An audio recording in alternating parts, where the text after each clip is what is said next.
Welcome to the epic, the sardonic, the titillating Best Fit Square!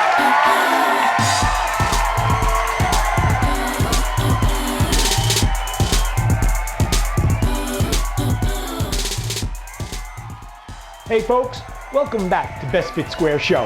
I'm your host, Manuel Ortega. Today, we ponder colonialism and how it helps so many, while others not so much. Here to help us better understand is our very own in-house scholar, PT. Hey PT! Hey Mo!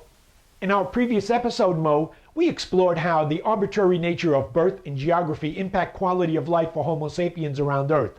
You referenced how colonialism exacerbated native people's situations. Frankly, Mo, you left me eager to have you fill in gaping gaps in your narrative. Perhaps you can fill in some of those gaps you left us with? Sure thing, Mo. But first, for the record, there's more to global poverty than the arbitrary nature of birth and geography. You also have culture, politics, and of course, greed. All right then. For now, let's focus on colonialism. It's well established South Asia and Africa are really the epicenter where human beings living in extreme poverty face a burden of disease and shorter lives. But you also have places like Rio de Janeiro, where there's lots of inequality, lack of social inclusion, and major gaps between rich and poor existing side by side in plain sight.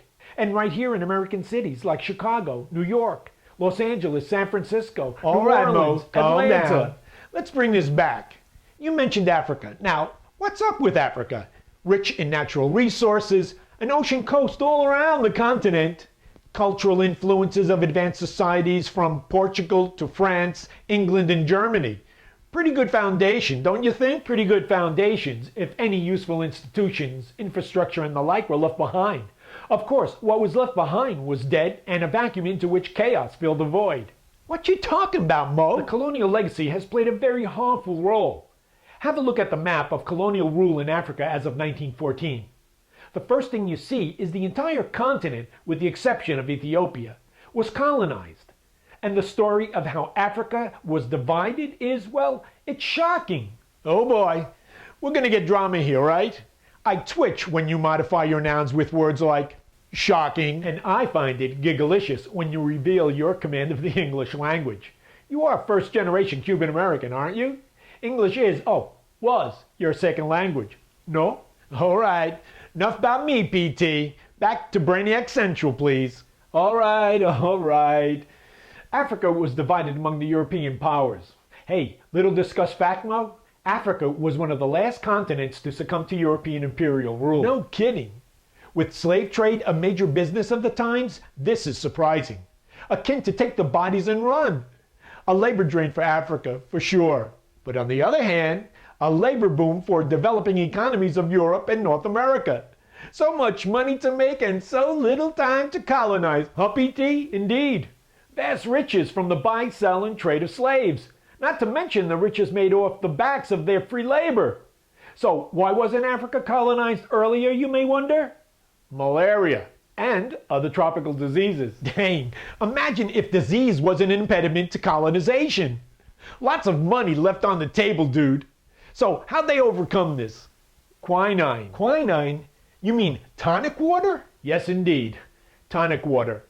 Tonic water enabled Europe to dominate Africa through military means.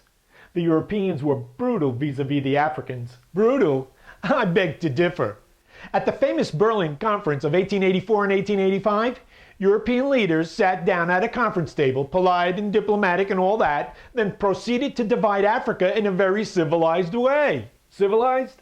Civilized for Europe without any civility vis-a-vis the Africans. By 1914, you had a map of Africa that was divided in all these arbitrary political divisions. Divisions that served Europe's economic interest while plundering Africa's natural resources and populace. Oh boy, there you go again with your linguistic flourishes. Hey dude, Europe brought order where order did not exist. Not so much, Mo. What European colonization brought was domination over many of Africa's natural resources and people. The revenue earnings extracted ended up in tax havens around the world rather than in the treasury coffers of African colonies. One might say, stolen. To add insult to injury, European powers did not provide infrastructure nor education. There's documentary records showing Europe viewed educating the populace and unnecessary political risk. So when African governments finally achieved independence, often there were just a handful of people with a high school degree, and less than a handful with a university education saddled to an abysmal infrastructure where there was one. So the legacies of colonial rule in Africa are an abomination. Like you said, PT, looks like not so much for Africa, but for us. Africa gave us Dikembe Mutombo, Nelson Mandela, Lady Smith Black Mambazo, Desmond Tutu, Hugh Masekela, Steve Biko, African Cuban Jazz, Miriam Makeba, Blood Diamonds, Malcolm X. Just saying.